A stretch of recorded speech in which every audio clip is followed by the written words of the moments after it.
The security camera notification woke me at 2:47 a.m. I watched from a hotel room 30 miles away as my own father carried a 5-gallon gasoline can through my back door. My mother stood lookout at the corner of the property. My sister held the flashlight guiding them through the darkness like they'd rehearsed this moment. They had. 3 weeks earlier, they'd shown up on my doorstep for the first time in 19 years, not to apologize for cutting me off at 16, not to ask how I'd survived alone as a teenager, but to demand I sell my house to pay my sister's $250,000 debt. When I said no, they called me selfish, ungrateful, a disgrace to the family. Now they were inside my home, and I could hear my father's voice through the camera speaker. Start in the office. That's where she keeps documents. But there was something they didn't know, something that would change everything the moment the police arrived. Have you ever watched the people who raised you try to destroy everything you built and realize they never knew you at all? My name is Brooke Steele. I'm 35 years old, a financial analyst at a respected investment firm, and I haven't spoken to my family in 19 years. This is the story of how they tried to destroy everything I built and why they failed. To understand what happened that night, you need to understand how I became someone my family wanted to erase. I live alone in a quiet suburban neighborhood in a house I bought 5 years ago with money I earned myself. My neighbor, Mrs. Dorothy Collins, is a 72-year-old widow who waves to me every morning from her garden and brings me homemade soup when I work late. She never asks why no family visits, why no one calls on holidays. She simply accepts me, and that quiet acceptance means more than I can put into words. She's the closest thing I have to family now. When I purchased this house, my lawyer suggested putting it into an LLC for asset protection. You never know who might come after what you've built, he said. I didn't tell him about my family, but somehow he seemed to understand. The house has belonged to BSH Property Holdings LLC since day one. My name has never been on the deed. I also installed a ring security system with audio-enabled cameras throughout the property. I triple-check my locks every night. 19 years of self-reliance taught me one thing: no one will protect you except yourself. Growing up, I was always the daughter who didn't matter. Madison, my younger sister, was the golden child, the one who got piano lessons, dance classes, and endless attention. I got hand-me-downs and silence. When I graduated high school as valedictorian, my parents didn't come. Madison had a piano recital the same day. She gets so nervous without us, my mother explained. I stood on that stage scanning the audience for familiar faces, finding none. The principal felt sorry enough to take my graduation photo. That picture still sits in my office, proof that I succeeded despite them, not because of them. But the moment that changed everything happened when I was 16. I had been working part-time at a coffee shop, secretly saving $800. Then Madison announced she wanted a summer trip to Europe with friends. My parents couldn't afford it until my father discovered my savings. He monitored every dollar in our household obsessively. They demanded I hand over the money. For the first time in my life, I refused. My father's words still echo: "If you're going to be this selfish, don't expect us to support you anymore." They cut me off completely. My bedroom became Madison's music studio. I moved to the basement, a cold, unfinished space with concrete walls and exposed pipes. For 2 years, I slept surrounded by storage boxes, feeling like something the family had discarded but couldn't quite throw away. What no one ever asked was why I was saving that money. It wasn't for myself. It was for my grandmother's 70th birthday, a bracelet she had admired in a shop window. Grandma Eleanor was the only person who ever loved me without conditions. 2 years later, she passed away. My family didn't tell me until after the funeral. They claimed they couldn't find my contact information. I scattered her ashes alone at her favorite beach, reading the birthday card I never got to give her. That card is still in my nightstand drawer. I put myself through college on scholarships, built my career in silence, and disappeared from their lives completely. Or so I thought. In 2019, I learned they were about to lose their home. Despite everything, I sent them $15,000 anonymously. I didn't want to become like them, someone who could watch others suffer and feel nothing. They never knew it was me. They never thanked me. They never changed. For 19 years, not a single phone call, not one birthday card. I learned something important my family only remembers. I exist when they need something. And 3 weeks ago, they finally remembered. But what I didn't know was how they found me and what they were really hiding. It was a Saturday evening 3 weeks before that night with the gasoline can. I was curled up on my couch with a book when the doorbell rang. I wasn't expecting anyone. Mrs. Collins usually knocked, and I didn't have many other visitors. When I opened the door, my heart stopped. Standing on my porch were three people I hadn't seen in 19 years. My mother, Patricia, her face already wet with tears. My father, Richard, standing rigid with his jaw tight. And Madison, my younger sister, looking past me into my house with an expression I recognized immediately. It wasn't surprise or nervousness. It was calculation. She was assessing what I had, measuring its value. For a long moment, no one spoke. My mother moved toward me with her arms open, expecting a hug. I stepped back. I didn't embrace them. I didn't cry.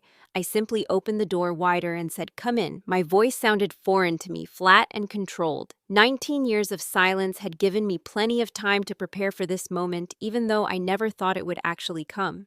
They walked into my living room, and I watched them take in everything.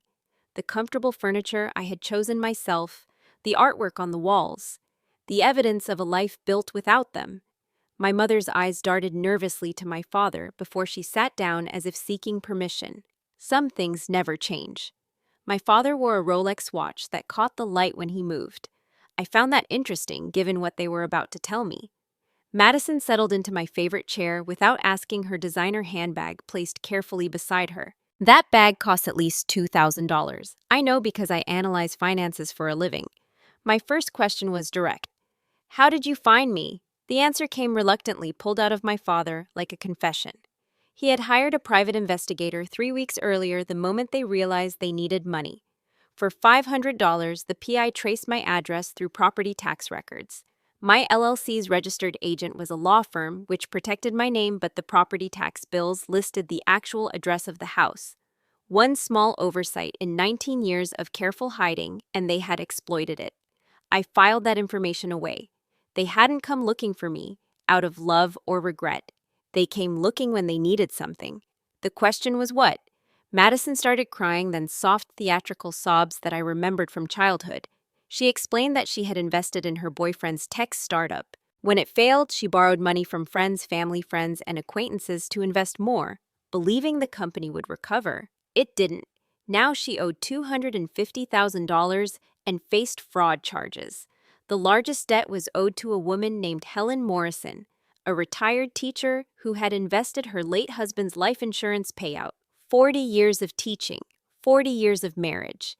And Madison had taken every penny with a smile and a handshake. When my sister mentioned Helen's name, she showed no remorse. She talked about this elderly woman's devastation as if it were simply an inconvenience in her own story.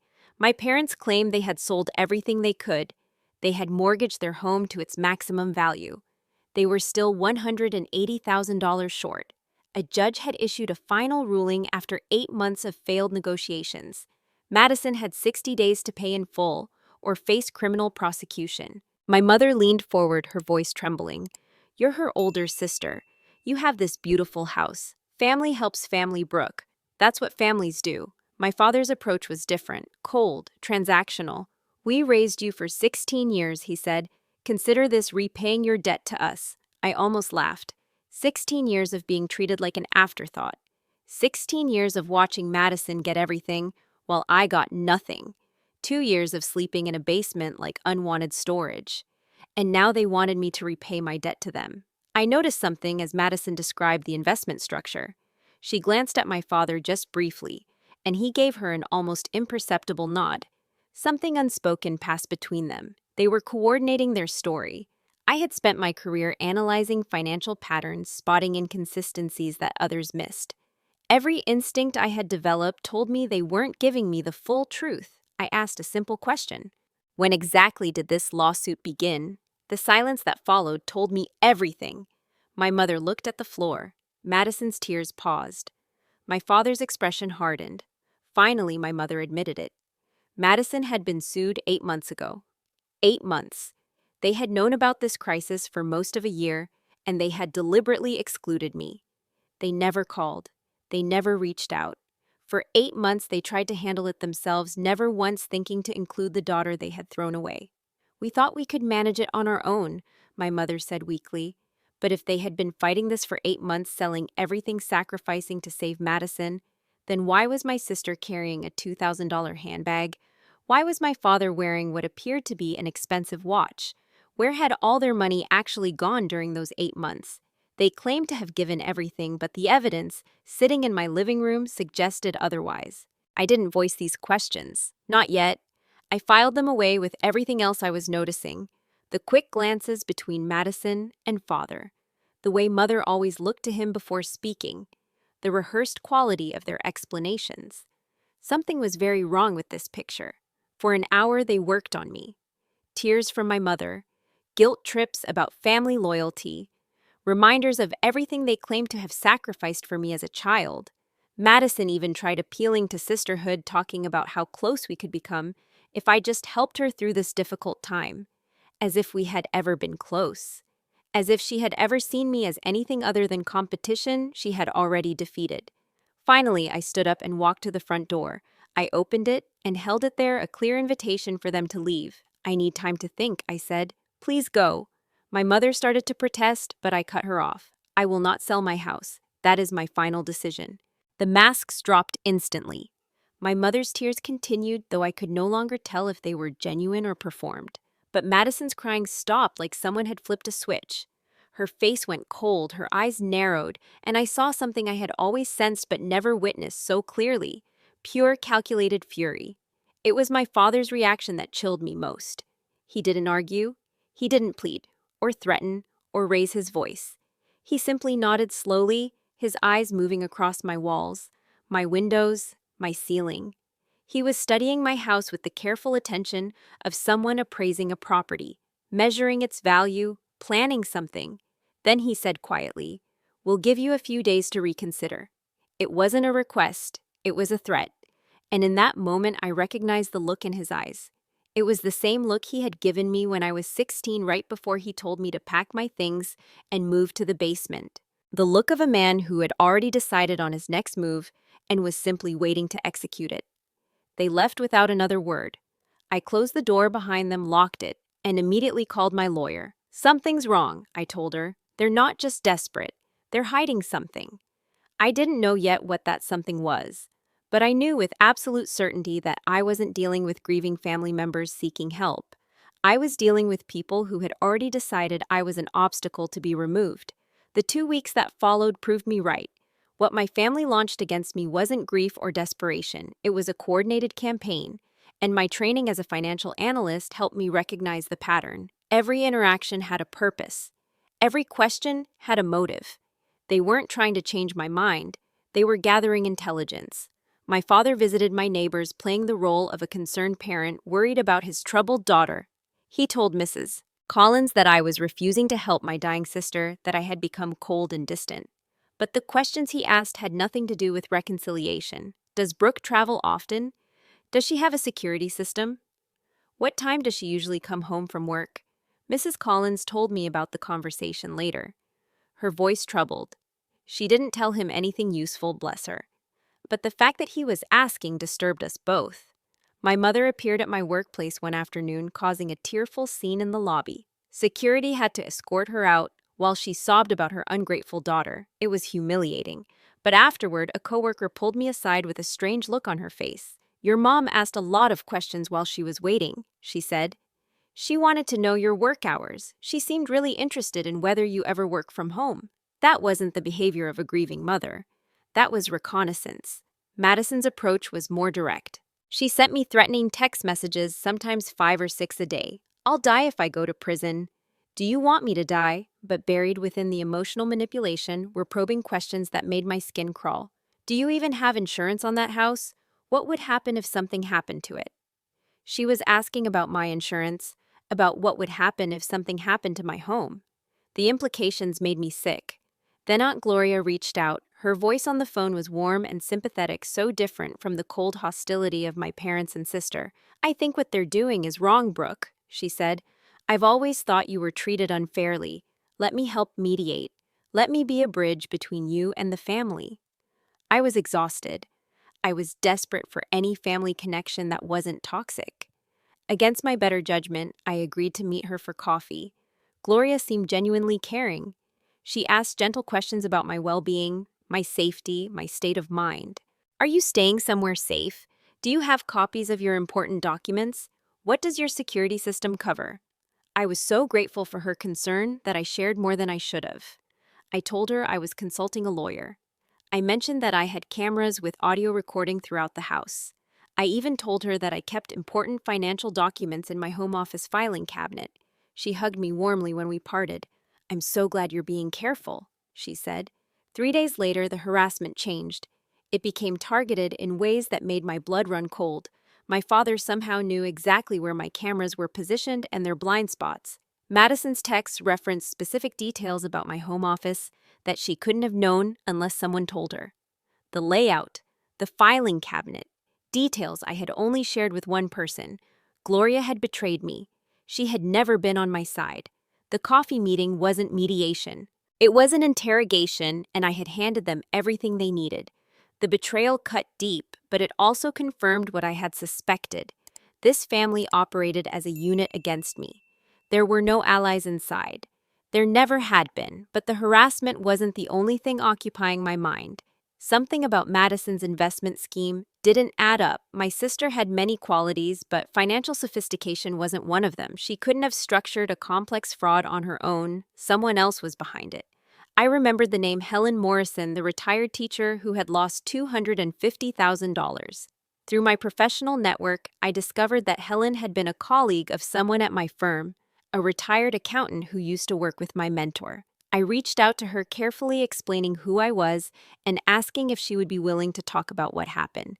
Her response changed everything. "Your sister," Helen said, her voice tired and bitter. "Honey, your sister was just the pretty face. Every document I signed, every wire transfer I made, your father set it up." Richard Steele walked me through the investment structure himself. He filled out some of the forms for me, said his arthritis was better than mine. She paused. "His signature is on everything." I spent the next 3 days digging through public records, barely sleeping, driven by a terrible suspicion. What I found confirmed Helen's account completely. Madison's boyfriend's startup had received investments from over 40 people, mostly elderly friends from my parents' church. The investment structure was textbook Ponzi scheme. And the person who filed the incorporation papers, who signed as the registered agent whose handwriting appeared on dozens of official documents, was Richard Steele. My father. He hadn't just known about the fraud, he had designed it. He used Madison as the recruiter, the pretty face who could charm money out of trusting people. He used my mother as the relationship manager, keeping nervous investors calm. And he used his own accounting expertise to structure the theft and hide the money trail. If Madison was fully investigated, my father faced federal charges for wire fraud, elder financial abuse, and conspiracy. He could spend the rest of his life in prison. Suddenly, everything made sense. The desperation, the calculated questions about my insurance, the willingness to do something extreme. They weren't just trying to save Madison from prison. They were trying to save my father from prison. And they were planning to burn my house, destroying any documents that might connect him to the scheme. My lawyer's advice was clear. Don't go home tonight.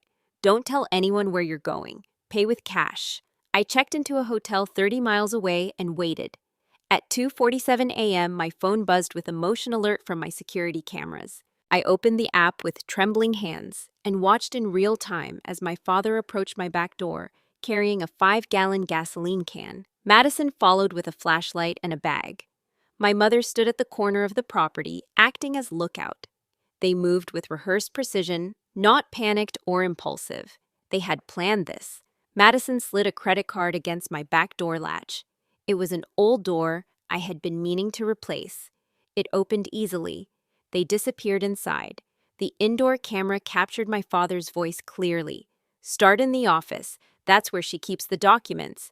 Then the bedroom, then we go." I dialed 911 immediately, but they were already inside by the time I finished giving the address. Those 3 minutes felt like hours. I learned later that Mrs. Collins called 911 as well. She had seen flashlights moving through my house at 3 in the morning. "Something's wrong at Brooke's house," she told the dispatcher. She would never leave lights on like that. Police arrived within 8 minutes. My family was caught. Father holding the gasoline can. Madison clutching the bag of accelerants. Mother frozen mid-flight toward the back fence. They were handcuffed on my front lawn, while Mrs. Collins watched from her porch, her hand pressed over her mouth. I arrived 20 minutes later. My hands were steady, my voice was calm. My father screamed at me, "You called the police on your own family." I looked at him without flinching. "I didn't. Mrs. Collins did. And the other neighbors. I wasn't even here." My mother wailed that it was my house, that I should tell them. It was a misunderstanding, that we had permission. Madison showed her true face at last. "You selfish witch. You'd let your own family rot in prison over a house." I waited until they were all silent. Then I spoke. "I need to correct something. This house has never been in my personal name. Not for a single day. When I bought it 5 years ago, I put it directly into an LLC. I'm the managing member, but I don't personally own this property. You can't force me to sell what I don't own.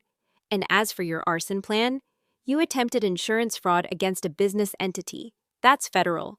And Father, I know about Helen Morrison. I know about all 43 victims. I know whose signature is on every document. The FBI will be very interested in what I found. For 35 years, they made me feel worthless, invisible. But standing there watching them finally understand, I felt something I had never felt before. They finally saw me, not as a victim, not as a resource, as someone they never should have underestimated. The evidence I had gathered became the foundation of a federal investigation that revealed crimes far worse than I had imagined. I turned over everything to the FBI, the public records I had found, Helen Morrison's testimony, my own analysis of the scheme structure. What prosecutors uncovered over the following months made national news. My family had stolen over $1.2 million from 43 victims, most of them elderly members of their church. People who had trusted the Steele family for decades. People who had shared meals with them, prayed beside them, celebrated holidays together. My father was the mastermind, using his accounting expertise to structure the fraud, create fake investment documents, and launder money through shell accounts that took investigators months to trace. Madison was the face of the operation, recruiting victims through personal relationships and church connections. She would sit in their living rooms, hold their hands, and promise them their retirement savings were safe. My mother handled what they called investor relations. When victims grew nervous, when they asked questions, she called them personally to reassure them. She lied to their faces while my father stole their life savings. The scheme had operated for 3 years before collapsing under its own weight. Helen Morrison's $250,000 was just one piece. She had given her late husband's entire life insurance payout, everything he had left her after 40 years of marriage. There were others like her. A retired postal worker who lost his pension, a widow who had to sell her home, a couple in their 80s who had to move in with their children because they had nothing left. When investigators searched my parents' house, they found ledgers in my father's handwriting. Every transaction, every victim, every dollar stolen. He had kept meticulous records of his crimes, the same obsessive attention to detail he had used to monitor my savings when I was 16 years old. The trials moved faster than anyone expected. None of them wanted to face a jury with the video evidence from my security cameras, with the ledgers, with the testimony of 43 elderly victims. They all took plea deals. My father received 15 years in federal prison, 12 years for wire fraud, conspiracy, and elder financial abuse as the architect of the scheme, 3 additional years for the attempted arson. Under federal law, there is no parole. He will serve at least 85% of his sentence. He was 62 years old when they led him away in handcuffs. He will be 75 at the earliest possible release. The man who told 16-year-old me that I wasn't worth supporting will spend his remaining good years in a cell. I felt nothing when the judge read his sentence. I had stopped feeling anything for him long ago. Madison received 8 years, 6 for wire fraud and conspiracy as the primary recruiter, 2 more for her role in the arson attempt. She performed her tears perfectly during sentencing, the same tears she had used on victims, on our parents, on everyone who ever believed her act. But I had seen those tears stop on command the night they came to my house, demanding money. The judge wasn't fooled either. He noted in his remarks that she had shown no genuine remorse, only regret at being caught. My mother received 5 years. Her lawyer argued that she had acted under my father's influence, that she was a victim of his manipulation. But the judge noted that she had personally called victims to reassure them when they expressed doubts. She had looked frightened people in the eye and told them their money was safe while her husband moved it into offshore accounts. She could have stopped it at any point. She could have refused to participate. She could have warned someone. Instead, she chose to profit. The judge said she was complicit in every dollar stolen, and I agreed. Aunt Gloria received 18 months for obstruction of justice and her role in gathering intelligence for the arson conspiracy. Prosecutors presented text messages showing she had reported everything from our coffee meeting to my father within hours. Her warm sympathy, her caring questions, her gentle hug goodbye had all been part of the plan. She had never been on my side. She had been a weapon aimed directly at me. During my father's sentencing hearing, I exercised my right to deliver a victim impact statement. The LLC I controlled had been the target of the arson attempt, giving me legal standing to address the court.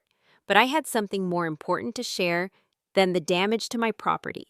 I stood before the judge, my lawyer beside me, and submitted financial records as exhibits. Money orders, bank statements, email correspondence with my college friend who had helped me mail a package 6 years earlier.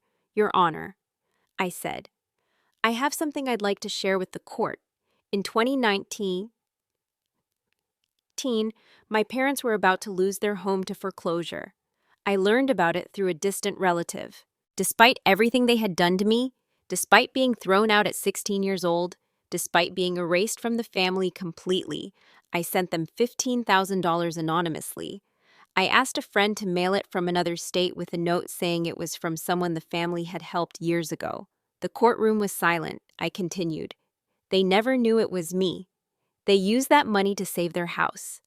And then 3 years later, they used that same house as collateral to fund the scheme that defrauded 43 elderly victims of their life savings. The daughter they threw away saved them, and they repaid that kindness by breaking into my home with a gasoline can, planning to burn down everything I had built. I looked at my family for the first time since I began speaking. My father stared at his hands, unable to meet my eyes. Madison's composure cracked completely. For the first time in my life, I saw genuine shock break through her performance. She hadn't known. None of them had known. My mother whispered the same words over and over, barely audible in the silent courtroom. We didn't know. We didn't know. I said nothing more. The facts spoke for themselves. After the sentencing, my mother sent a letter through her lawyer. I recognized her handwriting on the envelope, the same handwriting that had never once addressed a birthday card to me. Inside, she begged for my help. I'm so sorry. I didn't know you helped us. You saved us once. Please save us again. Speak to the judge. File for reduced sentences. You're our only hope. I read the letter carefully, sitting in my quiet living room, with Mrs. Collins' soup warming on the stove. I could intervene. I could provide character testimony. I could appeal for leniency. I had that power now. After 35 years of being powerless in this family, they finally needed me, and I finally had the ability to help them. My response was delivered through my lawyer, 3 sentences long. I'm not punishing you. I'm simply done sacrificing for people who never saw me as human. You made your choices. Now live with them. 6 months later, I received a letter from Madison written from federal prison. It was not an apology. It was an accusation. If you had just given us the money in the beginning, none of this would have happened. You could have saved everyone. This is your fault. You'll have to live with that. I read the letter once. Then I fed it through my paper shredder and watched the strips fall into the basket like confetti. I felt nothing. Not anger, not satisfaction, not guilt, just peace. Someone asked me recently how I could live with myself, letting my own family go to prison. I thought about that question for a long time, and I realized the answer was simple. They're not my family. Family doesn't calculate how to destroy you. Family doesn't see you as a resource to exploit. Family doesn't break into your home with gasoline cans and matches. For 35 years, I had relatives. I never had family. But that was about to change. 18 months after the trials ended, I still live in the same house, the one they tried to burn down. Some people asked why I didn't sell it, why I didn't move somewhere without those memories. But running away would have meant letting them win. This house is mine. I bought it with my own money, protected it with my own planning, and defended it when they came for it.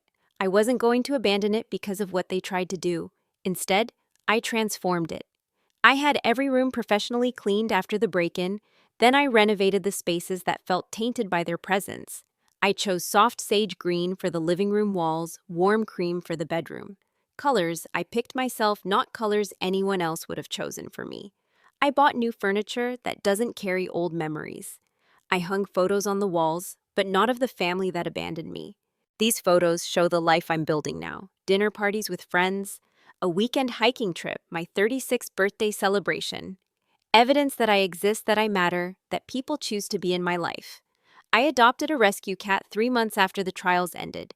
He's a gray tabby with a crooked ear who was found abandoned in a parking lot, left there by someone who decided he wasn't worth keeping. I named him Phoenix. The name makes me smile every time I say it. He sleeps at the foot of my bed and purrs when I come home from work, and sometimes that small greeting means more to me than I can explain. I started therapy too, not because I'm broken, but because I want to build something better than mere survival. For 19 years, I focused on getting through each day, proving I could make it on my own, protecting myself from people who might hurt me. Now, I want to learn how to thrive, how to trust, how to let people in without waiting for them to betray me. The family I have now didn't come from blood. It came from choice. Mrs. Dorothy Collins, my neighbor who called 911 that night, has become the grandmother I lost. We share Sunday dinners at her house or mine, trading recipes and gardening tips. She taught me how to make pie crust from scratch, something my own mother never bothered to show me. When I mentioned I had never learned to can vegetables, she set up an entire afternoon lesson, filling my kitchen with mason jars and the smell of simmering tomatoes. Everyone should know how to preserve what they grow, she told me, and I understood she wasn't just talking about vegetables. Diana Martinez, my lawyer through the trials, became something more than legal counsel. We meet for wine once a month now, talking about everything and nothing. She helped me process the legal trauma in ways that therapy couldn't reach. You did everything right, she told me once, her hand on mine. Don't ever let anyone make you feel guilty for protecting yourself.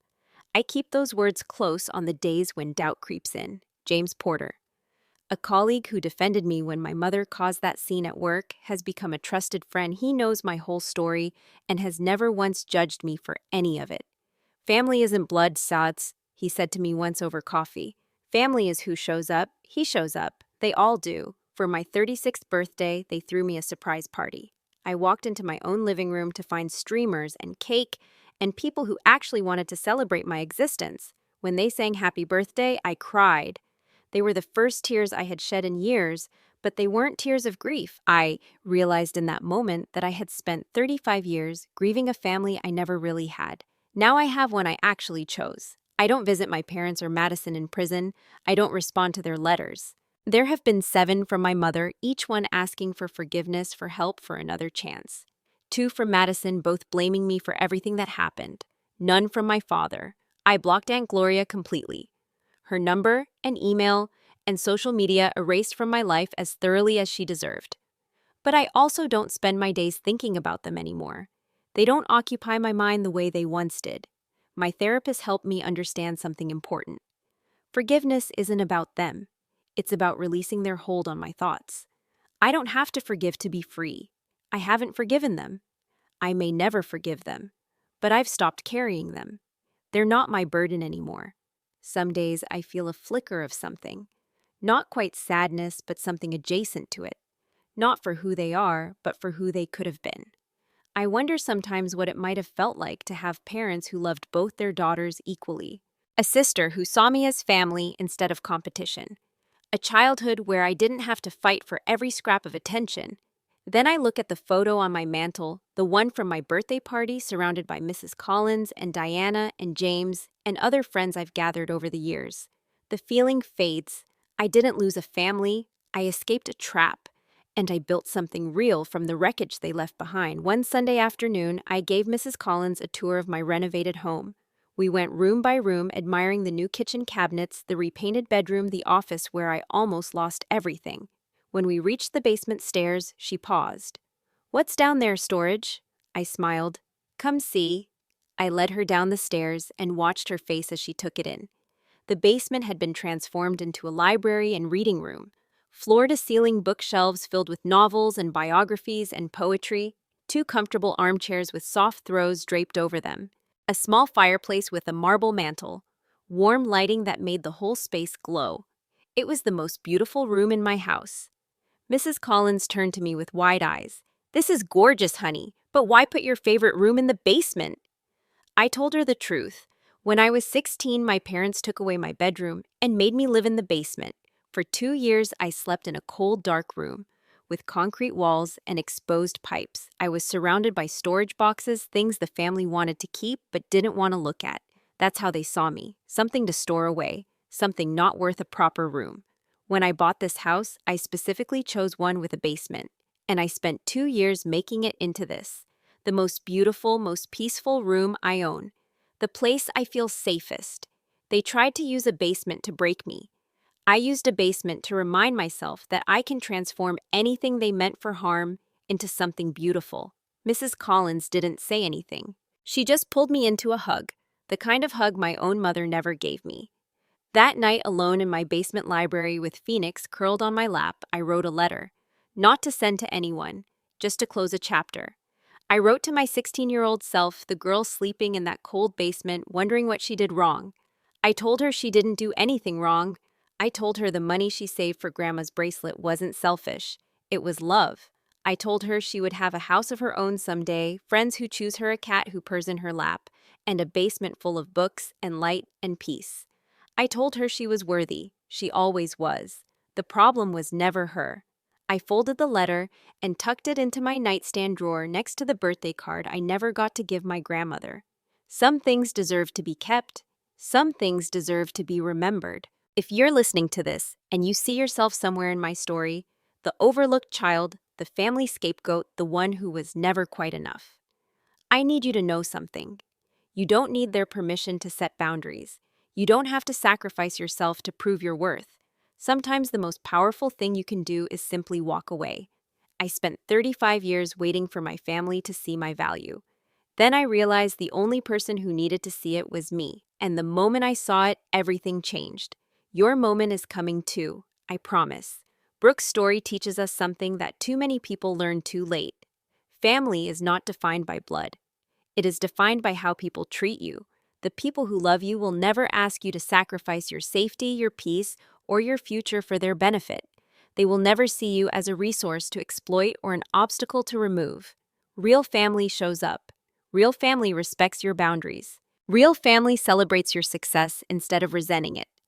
If you recognize yourself in Brooke's story, if you have ever been the overlooked child, the scapegoat, the one who was never quite enough, no matter how hard you tried, please hear this. You are not obligated to set yourself on fire to keep others warm.